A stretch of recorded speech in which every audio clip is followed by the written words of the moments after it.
जय हिंद दोस्तों, मैं विनय यादव आप लोगों का एक बार फिर से स्वागत करता हूं आपके अपने YouTube चैनल बिना यूपीपी पे हिंदी के सुपर फास्ट रिवीजन बैच में। तो दोस्तों आज हमारी चौथी क्लास है और आज हम लोग पढ़ेंगे संधि का दूसरा पार्ट यानी कि व्यंजन संधि और विसर्ग संधि। तो चलिए शुरू करते हैं बिना किसी देर के। तो जैसे कि हमने लिख रखा पहले कि व्यंजन संधि, हमने स्वर संधियां और संधि की परिभाषा ये अपने पहले वीडियो में पढ़ा रखा है, आप लोग उसे चाहे तो देख सकते हैं। तो चलिए अब पढ़ते हैं व्यंजन संधि। व्यंजन संधि आखिर होती क्या है? तो देखिए वर्णमाला में हमारे दो प्रकार के वर्ण होते हैं, स्वर और व्यंजन होते हैं। एक होते हैं अयोगवाह, ठीक है। तो स्वरों के बीच में जो संधियां होती हैं वो तो मैं पढ़ा चुका हूँ। अब व्यंजन के बीच में संधियां कैसे होंगी, ठीक है। तो व्यंजन के बाद अगर कोई विपरीत स्वर या व्यंजन आता है, व्यंजन के बाद कोई विपरीत स्वर या व्यंजन आता है तो उससे जो विकार उत्पन्न होता है उसे व्यंजन संधि कहते हैं। क्या? उसे व्यंजन संधि कहते हैं। जैसे कोई एक शब्द पहले इधर लिख दिया गया, एक इधर लिख दिया गया और बीच में दोनों को जोड़ना है, तो इधर जो पहला वाला शब्द है इसका लास्ट अक्षर जो है वो व्यंजन है और उसके बाद इधर से जो दूसरा शब्द है उसके पहले अक्षर, उस शब्द का जो पहला अक्षर है वो स्वर हो या व्यंजन हो, कोई भी हो, जब मिलता है तो उसे व्यंजन संधि कहते हैं। जैसे हमारा क्या लिखा हुआ है, वाक प्लस ईस लिखा हुआ है, वाक प्लस ईस। तो ये क्या हो जाएगा, जब यहाँ पे व्यंजन संधि होगी तो ये हो जाएगा वागीस। क्या? ये हो जाएगा वागीस, वागीस। जैसे यहाँ पे एक और शब्द लिखा हमारा सत, क्या लिखा हुआ है? सत। और फिर ये दूसरा शब्द हमारा है वो है जन। तो देखिए यहाँ पे हमको क्या मिल रहा है, यहाँ पे एक शब्द है, एक अक्षर है व्यंजन और यहाँ पे एक अक्षर जो है ये है स्वर। स्वर और व्यंजन के बीच में जब मेल होता है तो यहाँ पे एक अक्षर नया बन जा रहा है, वो क्या बन जा रहा है? ग, यानी कि एक नया व्यंजन ही बन रहा है, इसलिए ये व्यंजन संधि है। तो जब व्यंजन का नए स्वर अथवा व्यंजन के साथ मेल होता है उससे जो विकार उत्पन्न होता है उसे व्यंजन संधि कहते हैं। जहाँ पे जैसे यहाँ पे लिखा है त, यहाँ पे हमको जो शब्द अक्षर मिल रहा है वो क्या है? वो अक्षर है ता, ता मिल रहा है और इसका मेल किससे हो रहा है? इसका मेल हो रहा है ज से। तो ये क्या हो जाएगा? ये हो जाएगा सज्जन। क्या? सज्जन। तो दोस्तों ये हो गया हमारा व्यंजन संधि का दूसरा एग्जाम्पल। चलिए अब व्यंजन संधि के जो नियम हैं, मतलब बहुत सारे नियम जो होते हैं उन नियम्स को हम बारी बारी से एक एक करके पढ़ते हैं, नियम्स को एक एक करके पढ़ते हैं। तो जो पहला नियम है वो है वर्ग के पहले अक्षर का तीसरे अक्षर में परिवर्तन। क्या? नियम एक क्या है? वर्ग का पहले अक्षर, वर्ग का जो पहला अक्षर है उसका तीसरे में परिवर्तन। वर्ग के पहले अक्षर का तीसरे में परिवर्तन, पहले अक्षर का तीसरे में परिवर्तन, तीसरे में परिवर्तन। तो दोस्तों चलिए इस नियम को पढ़ते हैं। तो वर्ग क्या होते हैं आप सभी लोग जानते हैं, जो स्पर्श व्यंजन होते हैं वो वर्गों में विभाजित हैं। कौन से? का वर्ग, चा वर्ग, ऐसे करके विभाजित, का वर्ग, च वर्ग, ट वर्ग, त वर्ग, प वर्ग, ऐसे करके वो 5 वर्गों में विभाजित होते हैं और टोटल 25 होते हैं। तो इन्हीं वर्गों का जो पहला अक्षर होता है, जैसे कि क, च, ट, त और पा, इन 5 अक्षरों का अपने वर्ग के तीसरे अक्षर में परिवर्तन वो कैसे होगा? तो चलिए देखते हैं। इनके बाद अगर कोई स्वर आ जाता है, देखिए पूरी परिभाषा याद करने की जरूरत नहीं, मैं आपको जैसे बता रहा हूँ बस वैसे याद करिए। देखिए इनको हम ऐसे करते हैं और इन पे क्या लिखते हैं? कोई स्वर। क्या? कोई स्वर अथवा इन्हीं के वर्ग का तीसरा, वर्ग का तीसरा अक्षर अथवा वर्ग का इन्हीं के वर्ग का चौथा अक्षर। कौन सा? चौथा अक्षर अथवा अंतस्थ व्यंजन यानी कि य, र, ल और व, य, र, ल, व आ जाए तो ये क्या हो जाते हैं? ये अपने वर्ग का तीसरा हो जाते हैं। जैसे का है तो का, ख, ग में बदल जाएगा। किसमें बदल जाएगा? ये हो जाएगा ग, ठीक है। ये च है तो च, छ, ज में बदल जाएगा। किसमें बदल जाएगा? ये ज में बदल जाएगा। ये ट, ठ तो ये ड में बदल जाएगा, ड में, त, थ, द में बदल जाएगा ये, और प, फ, ब में बदल जाएगा ये है आपका नियम। पूरी परिभाषा पढ़ने की कोई जरूरत नहीं, बस आप इस बॉक्स को याद रखिए। किसको? इस बॉक्स को याद रखिए और इसी ट्रिक के आधार पे इसको पढ़िए, बहुत बेहतरीन है। अगर आपका पहला जो नियम है कि वर्ग के पहले अक्षर का तीसरे में परिवर्तन, किसमें? तीसरे में परिवर्तन। तीसरे में कैसे? वर्ग के पहले वाले अक्षर हैं, पहले अक्षर का, च, ट, त, प, इन 5 अक्षरों का इसमें इन 3 अक्षरों में परिवर्तन कैसे होगा? तो कैसे होगा? अगर इन अक्षरों के बाद कोई स्वर आता है, क्या? कोई स्वर आता है, कोई तीसरा अक्षर आ जाता है, मतलब इन्हीं वर्ग का कोई तीसरा अक्षर आ जाता है, या कोई चौथा अक्षर आ जाए अथवा फिर य, र, ल, व आ जाए तो ये अपने वर्ग के तीसरे अक्षर में परिवर्तित हो जाते हैं। जैसे कि अब हम एग्जाम्पल पढ़ेंगे। जैसे क्या लिखा है? यहाँ पे लिखा है दिक। क्या लिखा है? दिक। ऊपर क्या लिखा है? आगे लिखा है गज। दिक प्लस गज क्या हो जाएगा? दिग्गज हो जाएगा। क्या? दिग्गज। दिग्गज हो गया ना।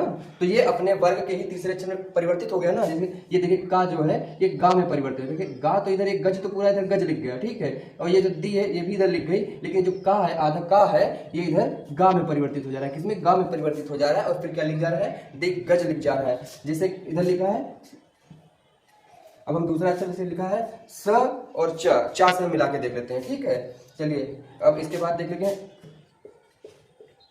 उत। क्या लिखा है? उत, और प्लस आगे क्या लिख लेते हैं? लिखते हैं योग। क्या अगला हम देखेंगे क्या लिखा है? उद्योग। तो ये क्या हो जाएगा? ये हो जाएगा उद्योग। किसमें बदल गया? ये ता जो है अपने तीसरे वाले में बदल गया, ता वाला जो है अपने तीसरे यानी कि दा में बदल गया, तो क्या हो गया? ये उद्योग हो गया। तो दोस्तों आपको उम्मीद करता हूँ ये आपका जो पहला नियम है वो समझ में आ गया होगा। अब चलिए देखते हैं व्यंजन संधि का दूसरा नियम। व्यंजन संधि का जो दूसरा नियम है वो क्या कहता है? वो कहता है वर्ग के पहले अक्षर का पांचवें अक्षर में परिवर्तन। किसमें? पांचवें अक्षर में परिवर्तन।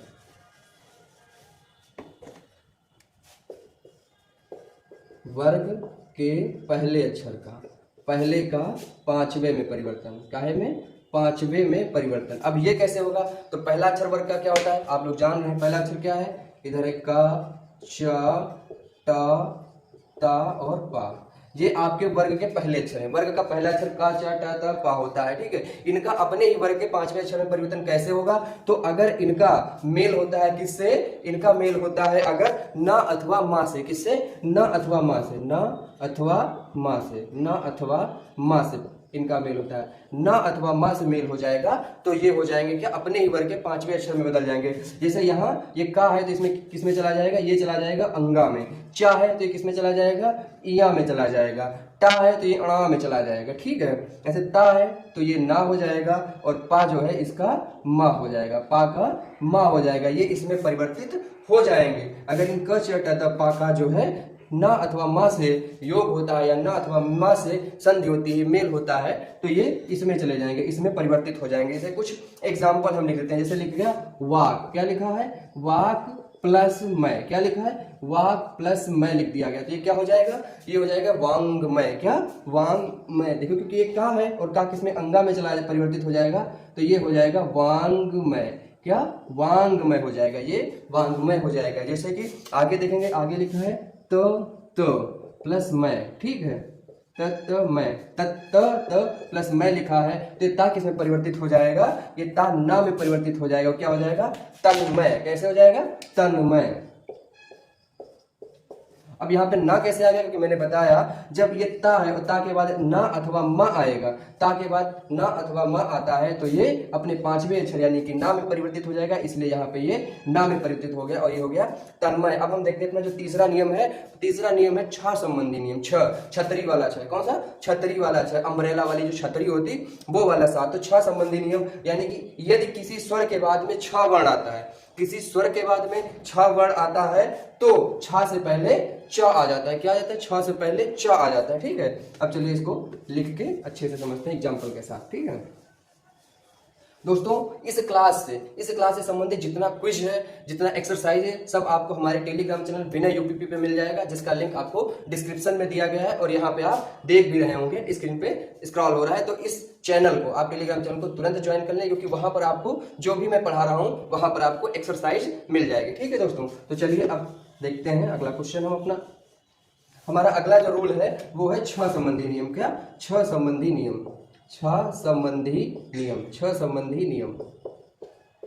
देखिए छ के पहले अगर कोई स्वर आता है, क्या? यदि स्वर के पहले यदि किसी स्वर के बाद छ वर्ण आ जाए, यदि किसी स्वर के बाद छ वर्ण आ जाए तो छ के पहले च आ जाता है, ठीक है। छ के पहले च आ जाता है। जैसे कि चलिए एक लिख लेते हैं, एक एग्जांपल से समझेंगे। जैसे लिखा है यहाँ पे स्व लिखा हुआ है और इसके बाद लिखा है छंद, तो ये क्या हो जाएगा? देखिए छ के पहले कोई स्वर आ रहा है, देखिए ये छ है और यहाँ पर ये स्वर है। क्या है? आ यहाँ पे स्वर है। कैसे है? देखिए अगर यहाँ पे ऐसे हलंत लगा होता, व में हलंत लगा होता तो ये व्यंजन हो जाता, तो ये व्यंजन हो जाता, फिर यहाँ पे स्वर नहीं होता। लेकिन ये हलंत नहीं लगा है, इसलिए यहाँ पे आ जो है, छोटा आ है, वो हिडन है। तो छ के पहले आ रहा है तो छ के पहले क्या हो जाएगा? जब संधि होगी आधा च आ जाएगा या छ आ जाएगा और क्या हो जाएगा? ये हो जाएगा स्वच्छंद। ये हो जाएगा स्वच्छंद और यही आपका छ संबंधी नियम है। जैसे क्या लिखा है? ये लिख देते हैं, हम लिखते हैं क्या? परि प्लस छेद, क्या लिखते हैं, परि प्लस छेद। जैसे यहाँ पे हमको क्या मिल रही है, यहाँ पे मिल रही छोटी ई और ये मिल रहा है 6, तो परि प्लस छेद क्या हो जाएगा, परिच्छेद हो जाएगा, क्या, परिच्छेद। ये आपका 6 संबंधी नियम है। अब हम देखते हैं अपना अगला क्वेश्चन और वो है ता संबंधी नियम वाला। कौन सा, ता संबंधी नियम, ता संबंधी नियम। ठीक है दोस्तों, अब ता संबंधी नियम को क्या पढ़ेंगे, यदि ता का मेल कुछ विशेष वर्णों को छोड़कर, किसको, कुछ विशेष वर्णों को छोड़कर, अब वो विशेष वर्ण कौन से हैं, वो विशेष वर्ण है च ज टा डा और ला। कौन से, च ज टा डा ला। इधर लिख देते हैं, कौन सा, एक मिनट, च ज टा डा और ला, चा जा टा डा ला। ठीक है, तो अब ता संबंधी नियम क्या कहता है, यदि ता का मेल, यदि ता का मेल कुछ विशेष वर्णों से हो जाए, और वो विशेष वर्ण कौन से हैं, च ज टा डा और ला, च ज टा डा और ला, इनसे अगर हो जाए तो ता क्रमशः उसी वर्ग के उसी अक्षर में तब्दील हो जाए। किसमें, उसी अक्षर में तब्दील हो जाता है। अगर ता का मेल इन वर्णों से हो रहा है, इन वर्णों से हो रहा है, इन 5 वर्णों से हो रहा है, तो ता इन्हीं में तब्दील हो जाएगा। लेकिन इसका एक अपवाद है कि अगर ता का मेल सा से होता है तो फिर वहां पे क्या हो जाएगा, वहां पे हो जाता है ये।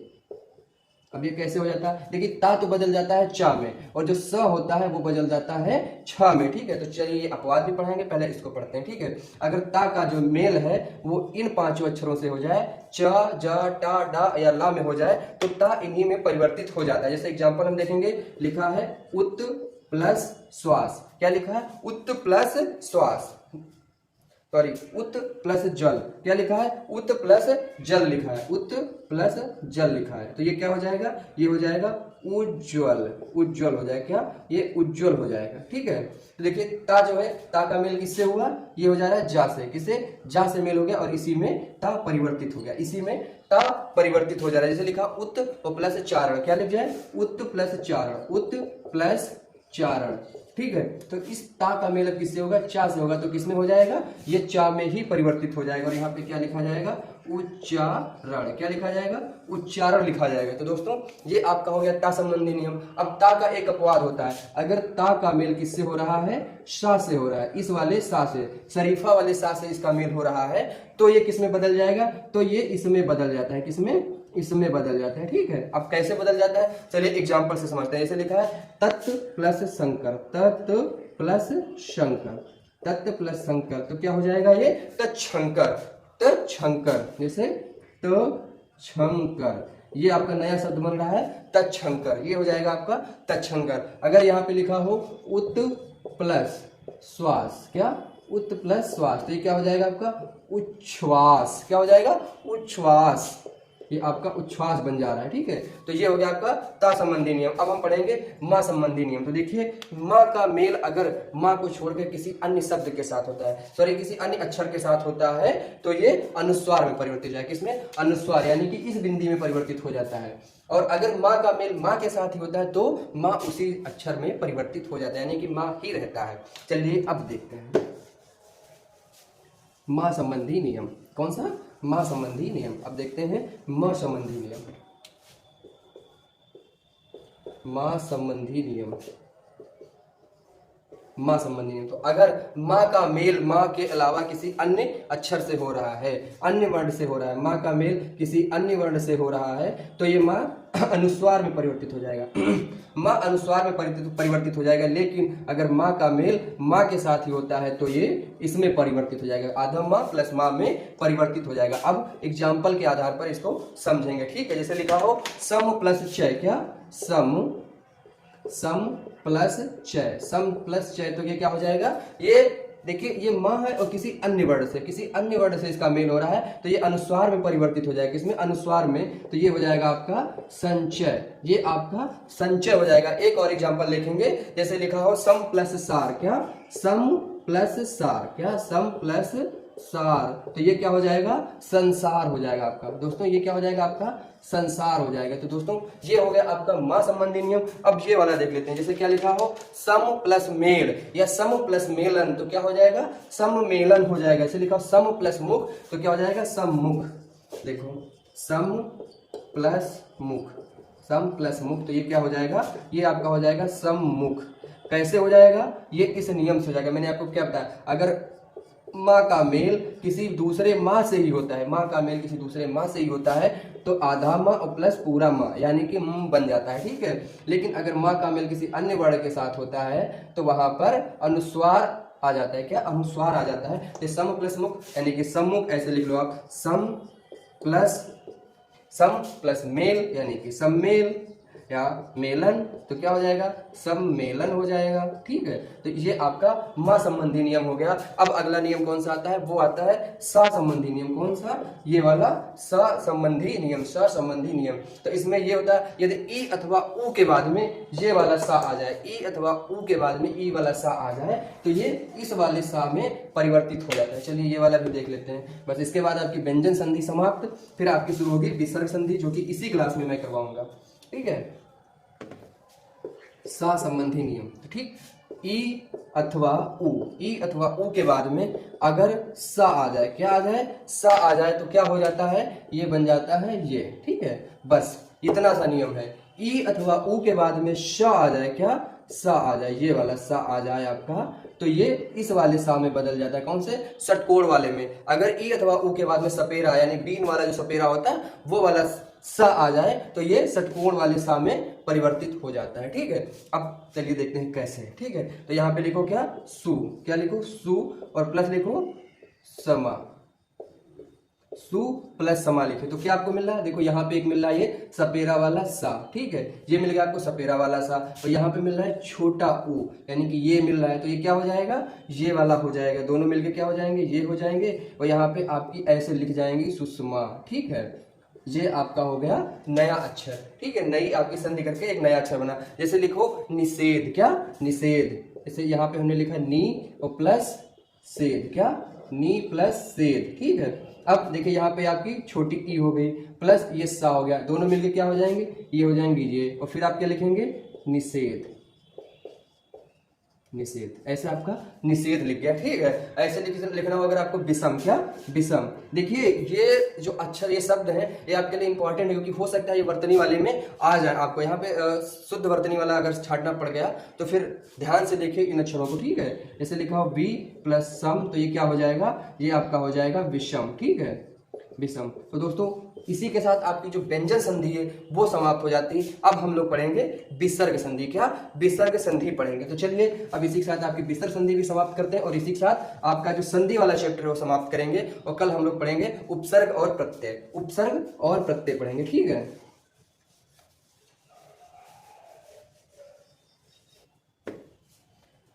विसर्ग संधि, विसर्ग संधि। तो दोस्तों विसर्ग संधि क्या होती है, सबसे पहले हम लोग ये जान लेते हैं विसर्ग संधि क्या होती है। तो देखिए विसर्ग के बाद किसी स्वर अथवा व्यंजन, विसर्ग जैसे कोई एक शब्द लिखा है उसके बाद दूसरा शब्द, क्योंकि दो शब्दों का ही मेल होता है संधि, ठीक है। तो पहले शब्द में विसर्ग के बाद दूसरा जो शब्द आता है उसका कोई स्वर अथवा व्यंजन होता है, पहला अक्षर, ठीक है। तो उन दोनों के मेल से जो विकार उत्पन्न होता है उसे हम विसर्ग संधि कहते हैं। जैसे जैसे एक पहले हम उदाहरण लिखेंगे उसके बाद समझेंगे तो आप अच्छे से समझ पाएंगे। जैसे कि हम लिख रहे हैं मनः प्लस अनुकूल, क्या, मनः प्लस अनुकूल, क्या, मनः प्लस अनुकूल लिख लिए, ठीक है। अब क्या होगा देखिए जरा, देखिए परिभाषा हमारी क्या कहती है, विसर्ग के बाद, विसर्ग के बाद कौन सा, यानी कि इस वाले विसर्ग के बाद कोई स्वर अथवा व्यंजन है, ये वाला कोई स्वर, ये स्वर हो गया, इसकी जगह पे कोई व्यंजन भी हो सकता था, तो कोई स्वर अथवा व्यंजन आए तो इनके योग से जो विकार उत्पन्न होता है, और विकार क्या उत्पन्न होगा, विकार उत्पन्न होता है ओ, ठीक है। क्योंकि यहाँ पे विसर्ग और आ मिलके क्या बनाते हैं, ओ बनाते हैं, ठीक है, विसर्ग और आ मिलके ओ बनाते हैं। तो ये आपका जो विकार उत्पन्न होता है उसे कहते हैं विसर्ग संधि। जैसे अब इसको लिख लेंगे हम मनोकूल, क्या लिखेंगे, मनोकूल लिखा जाएगा, मनोकूल लिखा जाएगा, ठीक है। तो दोस्तों ये हो गया आपका विसर्ग संधि की परिभाषा। अब इसके जो नियम है वो हम लोग पढ़ेंगे, क्या, अब इसके हम नियम पढ़ेंगे। तो चलो अब वो नियम पढ़ते हैं आराम से एक एक करके। इसका जो पहला नियम है वो है विसर्ग का ओ में परिवर्तन, क्या, रूल नंबर 1, विसर्ग का ओ में परिवर्तन, विसर्ग का ओ में परिवर्तन, किसमें, ओ में परिवर्तन।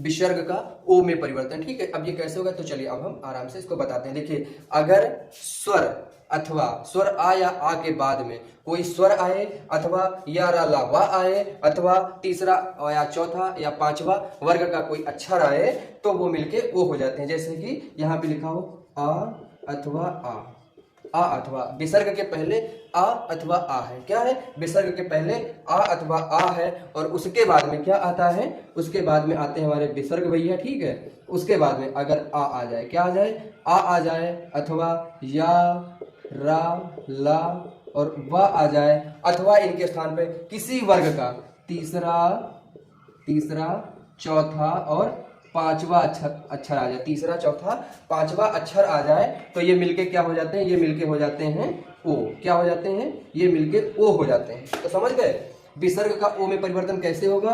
विसर्ग का ओ में परिवर्तन करने के लिए क्या, विसर्ग के पहले आ अथवा आ होना चाहिए, फिर विसर्ग आ जाए और उसके बाद में या तो छोटा आ आए अथवा या रा लावा में से कोई एक अक्षर आए अथवा वर्ग का तीसरा चौथा पांचवा अक्षर में से कोई एक अक्षर आए तो ये परिवर्तित होकर आपके ओ हो जाते हैं। जैसे कि हम अभी जो पहला एग्जाम्पल लिखे थे उसी को लिख लेते हैं। उसी को लिख लेंगे, कैसे लिखते हैं देखिए, लिखते हैं मनः प्लस अनुकूल, मनः प्लस अनुकूल, मनः प्लस अनुकूल। ठीक है, अब देखिए यहाँ पे क्या है? विसर्ग है, विसर्ग है, आपको विसर्ग मिल रहा, लेकिन उसके पहले आपको छोटा आ मिल रहा है। इसमें इस नाम में आपको छोटा आ मिल रहा है तो देखिए विसर्ग हो गया और आपको छोटा आ मिल गया। ये दो कंडीशन आपकी अप्लाई होगी, विसर्ग आ मिल गया ना।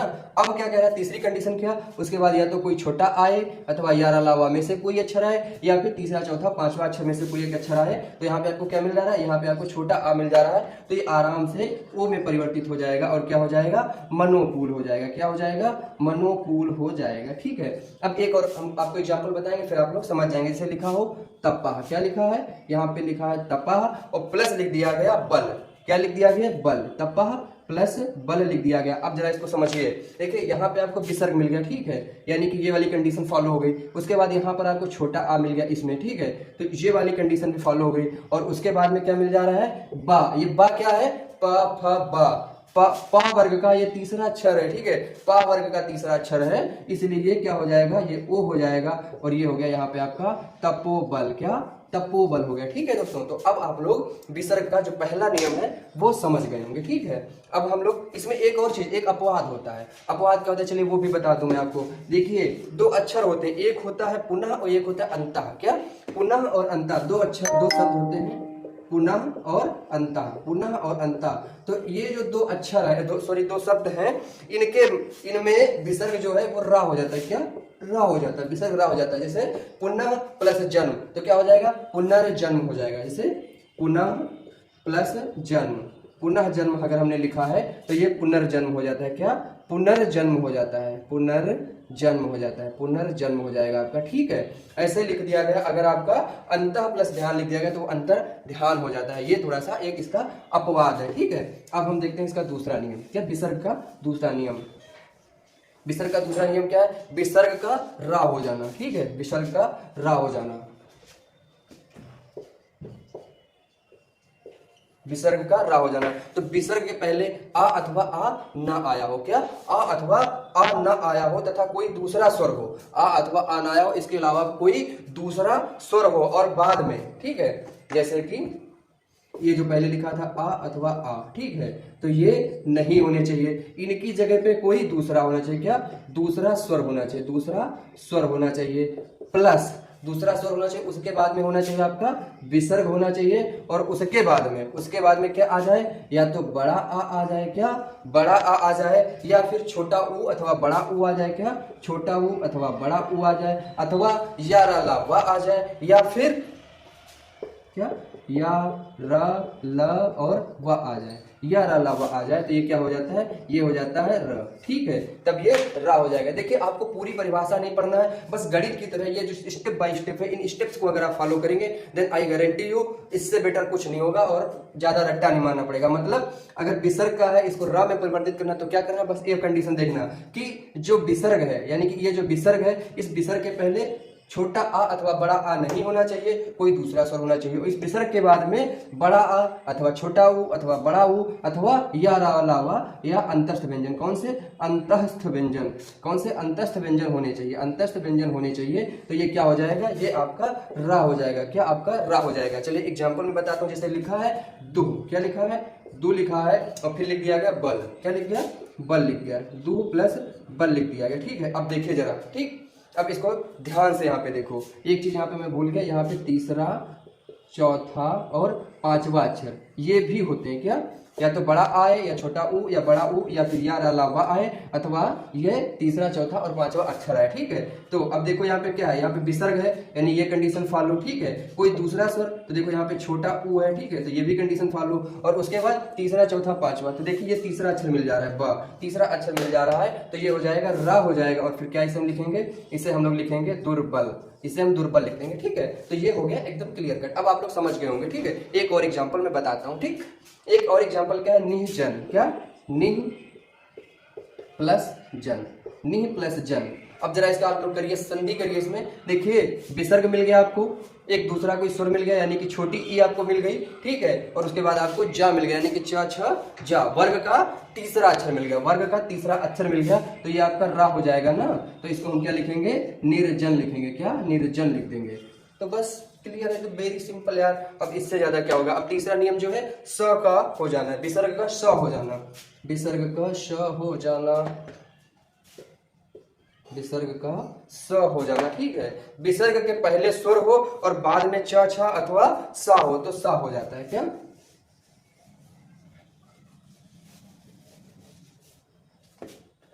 देखो यहाँ पे हम लिखेंगे क्या, स्वर प्लस विसर्ग और उसके बाद में, देखिए स्वर हो फिर विसर्ग हो और उसके बाद में क्या हो, चा हो या छा हो, क्या, चा हो या छा हो और या फिर सा हो, क्या हो, या फिर शा हो। ठीक है, ये वाला सा हो, तो ये क्या हो जाता है, ये आपका सा हो जाता है, क्या, सा हो जाता है। ठीक है, बस इतना सिंपल सा नियम है। एक एक लाइन में आपको फार्मूले की तरह मैं आज संधियां रटा दे रहा हूँ। ठीक है, बस अब इसमें क्या है, देखिए या तो स्वर होना चाहिए, मतलब इन विसर्ग के पहले ये स्वर हो, एक सीक्वेंस, एक लाइन है, बस परिभाषा नहीं रटनी पड़ेगी, रूल नहीं रटना पड़ेगा, बस इस नियम को, इस लाइन को याद कर लो यार, इसके ज्यादा कुछ नहीं करना है। ठीक है, तो देखिए ये पहले स्वर हो गया, फिर विसर्ग हो गया, उसके बाद च छा या सा हो तो आपका सा हो जाता है। ठीक है, जैसे यहाँ पे क्या लिखा है, नी लिखा है, नी, और उसके बाद में क्या लिख दिया गया, चिंत लिख दिया गया, क्या, चिंत, चिंत। अब देखो क्या है, देखो सब विसर्ग मिल गया हमको, विसर्ग वाली कंडीशन फॉलो हो गई, विसर्ग वाली कंडीशन फॉलो हो गई। उसके पहले क्या होना चाहिए, स्वर, यानी कि हमको देखो यहाँ पे छोटी ई भी मिल गई, छोटी ई मिल गई प्लस विसर्ग मिल गया और प्लस क्या, चा हो, तो हमको देखो चा भी मिल गया, तो ये क्या हो जाएगा, सा हो जाएगा। तो अब ये हो जाना चाहिए, तो ये हो गया और फिर क्या हो जाएगा, निश्चिंत हो गया। इससे क्लियर, निश्चिंत हो गया। अब जैसे एक और एग्जांपल हम समझेंगे, उसके बाद आगे बढ़ेंगे। लिखा हो नी प्लस छल, नी प्लस छल, नी प्लस छल। तो देखिए यहाँ पे हमको छोटी ई मिली, फिर ये विसर्ग मिल गया और फिर छा मिल गया, तो क्या हो जाएगा, निश्चल हो जाएगा, क्या, निश्चल, निश्चल हो गया। ठीक है, तो ये आपका हो गया तीसरा नियम, विसर्ग का तीसरा नियम हो गया। अब हम विसर्ग का चौथा नियम पढ़ेंगे। चौथा नियम क्या होता है, श संबंधी नियम, कौन सा, स संबंधी नियम, स संबंधी नियम। ठीक, चौथा वाला पढ़ेंगे, फिर पांचवा, छठा, और उसके बाद ये विसर्ग की क्लास आपकी आज क्लियर हो जाएगी। उसके बाद फिर हम लोग कल दूसरा कुछ चैप्टर पढ़ेंगे। विसर्ग के बाद यदि, देखिए ये सा जो है, सा वाला नियम क्या पढ़ेंगे, यदि इसके पहले ई अथवा उ आए, ई अथवा उ आए और बाद में का, खा, टा, ठा और पा, फा आए, क्या, ई अथवा उ आए, उसके बाद विसर्ग, देखो विसर्ग के पहले ई अथवा उ आए और बाद में का अथवा खा, टा अथवा ठा और फिर पा अथवा फा। ठीक है, पा अथवा फा आए तो ये सा हो जाता है। ठीक, क्या हो जाता है, सा हो जाता है। बस इतना सा नियम याद रखना। ई अथवा उ के बाद में विसर्ग हो, यानी कि विसर्ग के पहले ई अथवा उ हो, बाद में का अथवा खाए, ट अथवा ठा हो या प अथवा फा हो, तो ये आपका इतना हो जाता है। ठीक है, क्या आपका ये शा हो जाएगा, सा हो जाएगा। ठीक, तो चलिए अब देखते हैं कैसे। जैसे लिखा हो निह प्लस कपट, क्या, निह प्लस कपट, निह प्लस कपट, निह कपट लिखा, तो देखिए पहले विसर्ग मिल गया हमको ना, इसके पहले ई मिल गई, ये वाली ई मिल गई और उसके बाद में का मिल गया, तो क्या हो जाएगा, निष्कपट, निष्कपट। ये आपका संधि, आफ्टर संधि के बाद ये वाला मिल गया, ठीक है। ये हो गया आपका निष्कपट। अब चलिए अगला देखते हैं।